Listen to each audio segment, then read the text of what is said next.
Okay, so it's now 2023, 2022, done, dusted, and I think now it's time to start talking about Overwatch's PvE and just how Overwatch looks for 2023 in general.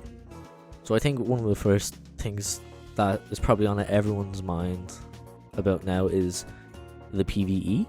So I just want to go over what we know so far about PvE and some of my other thoughts on how I think it's going to go and how I want it to go. So one of the first things we know about PvE is hero missions. Now, what hero missions seem to be is they are replayable missions where you sort of travel around to different Overwatch locations and complete missions such as, delivering a payload, defending an uplink, maybe delivering these canisters to a certain location. Now, the cool thing about these missions is that it can open up a lot of content, I feel, for the game, because there seems to be a vast selection of things they could do with these, and there seems to be a lot of things that they can work into these missions as well. Now, as I said, the whole idea of these missions is that they are highly replayable in ways. So one of the things that these missions are trying to probably achieve, I'd hope in any way, is to keep players engaged when they're either bored of their PvP, don't feel like going in and getting their rank absolutely demolished, or they've beaten all their story content. I really like this idea for a mission. It feels like it could be. There's so much they could probably do with it.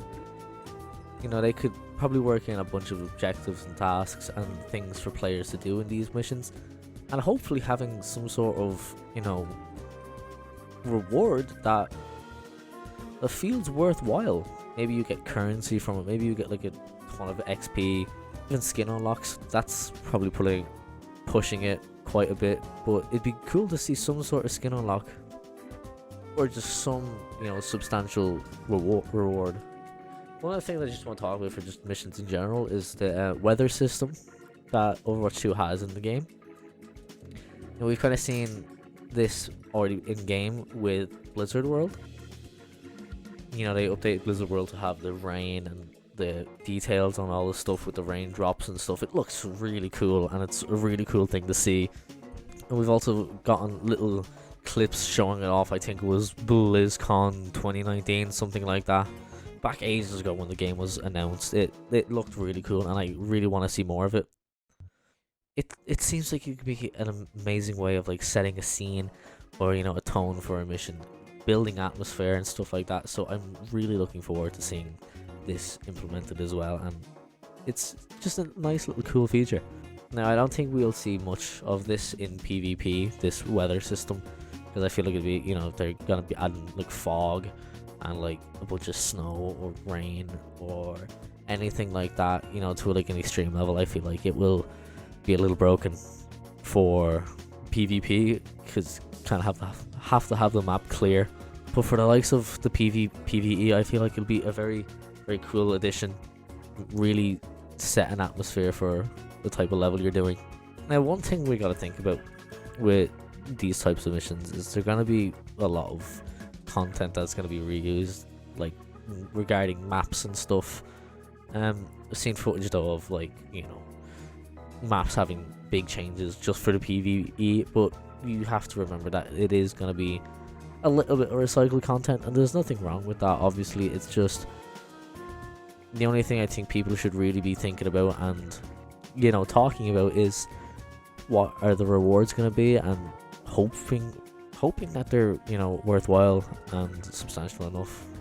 If the missions are going to be highly replayable, there has to be some sort of reward there for players to keep them playing the missions. One thing I guess you can compare this form of mission to are previous PvE events, kind of like the Wrath of the Bride event, or the Uprising event, Retribution event, and Storm Rising. But even then, those game modes become very old very quickly, especially Wrath of the Bride. I didn't find myself playing Wrath of the Bride for very long at all.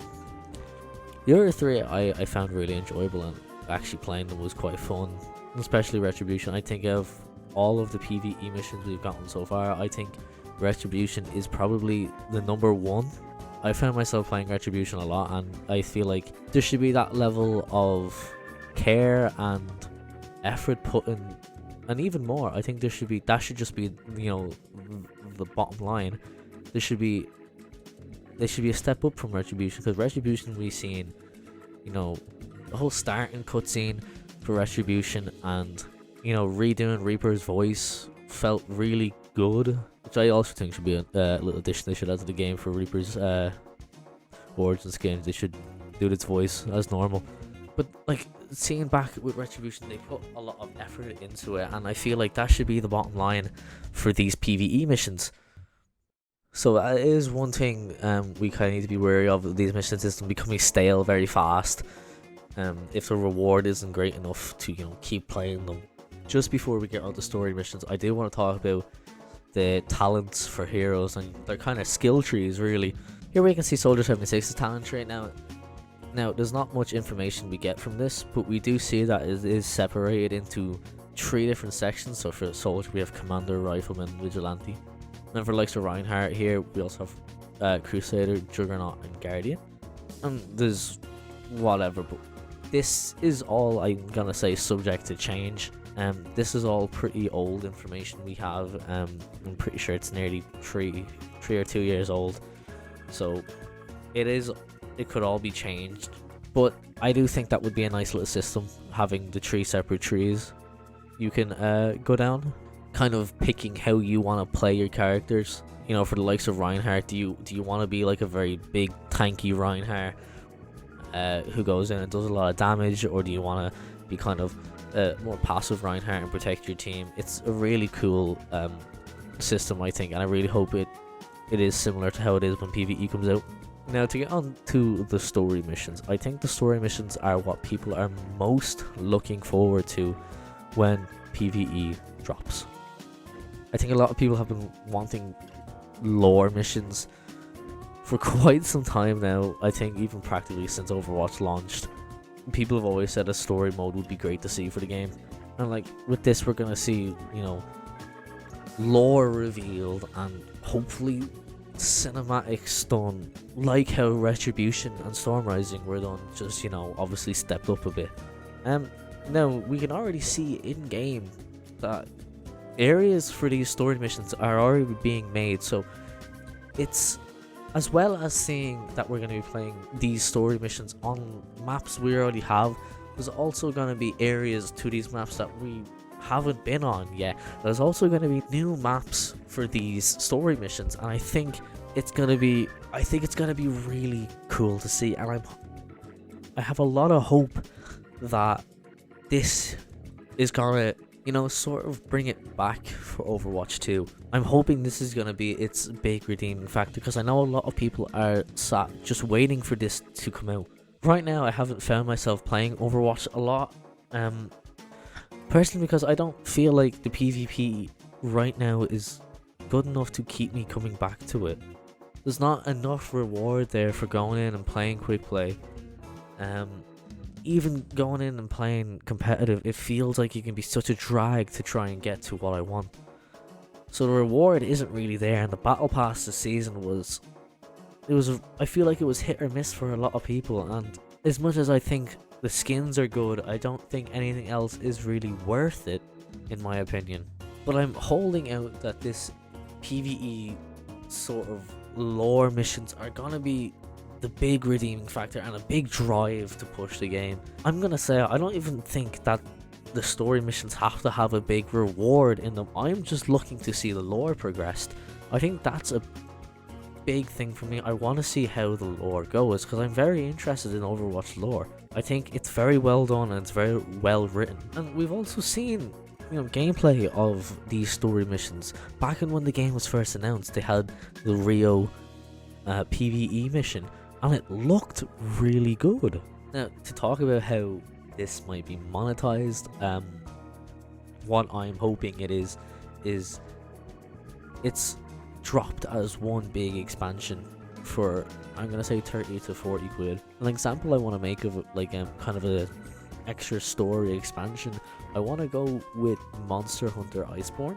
So Iceborne was an expansion for Monster Hunter World. Monster Hunter World, I'm gonna say base has around 60 hours of gameplay in it, just at a minimum, and it is packed full of content.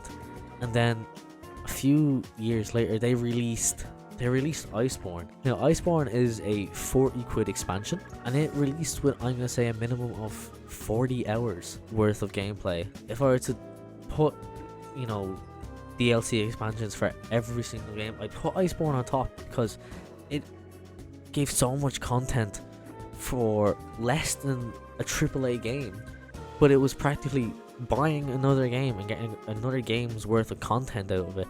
So I feel like if Overwatch's PvE is to drop as one big expansion and be within a price range of 30 to 40, I feel like it has to at least have a base of 10 hours content as the minimum.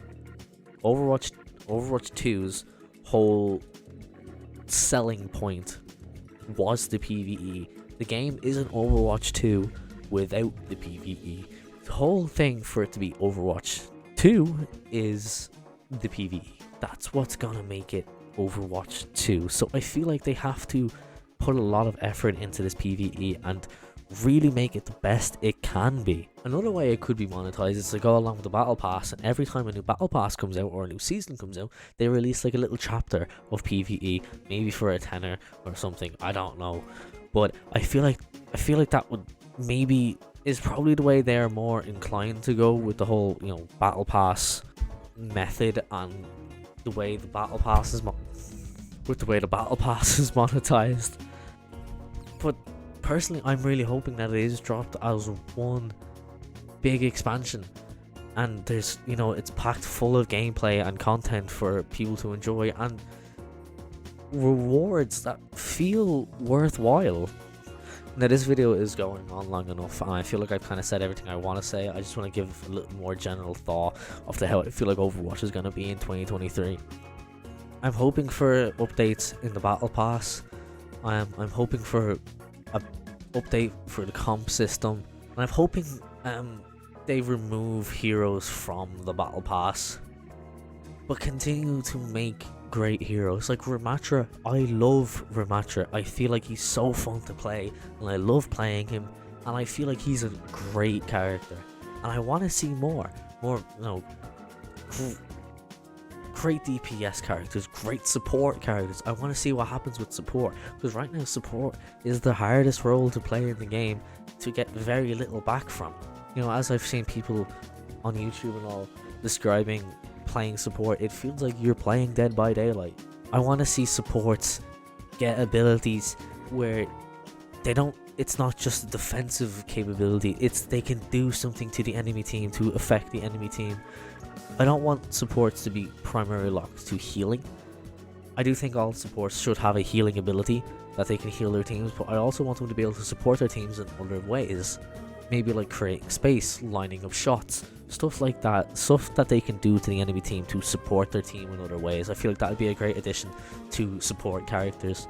I also can't wait to see the reworks for... I'm pretty sure Brigitte's getting a new ultimate. I can't wait to see it. I have a lot more thoughts about things that I might be releasing now in videos over the next couple of days. Some of the things is about Roadhog and the DPS category and stuff like that. Mercy is another one I want to talk about, because Mercy right now is...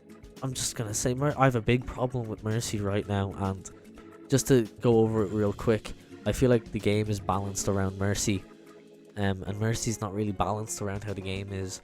But anyway, that's, again, another topic for a different video, and this is getting long enough as it is, so I'm going to leave it here. My throat is killing me. I am currently sick at the moment, and I can feel the strain being put on my throat. But yeah, if you did like this video, do consider subscribing. It does help quite a lot. Let me know what you think about how you want Overwatch to be in 2023. Your thoughts and opinions on the subject. Do you think PvE is going to be good? How do you think it's going to be monetized? What's your thoughts on the hero missions and them saying that they're going to be replayable? Let me know. I would love to hear it. Check out my Instagram. I do post art there from time to time. Overwatch art, Apex art, any other art I seem to think of. But yeah, that's really all I have to say for this one.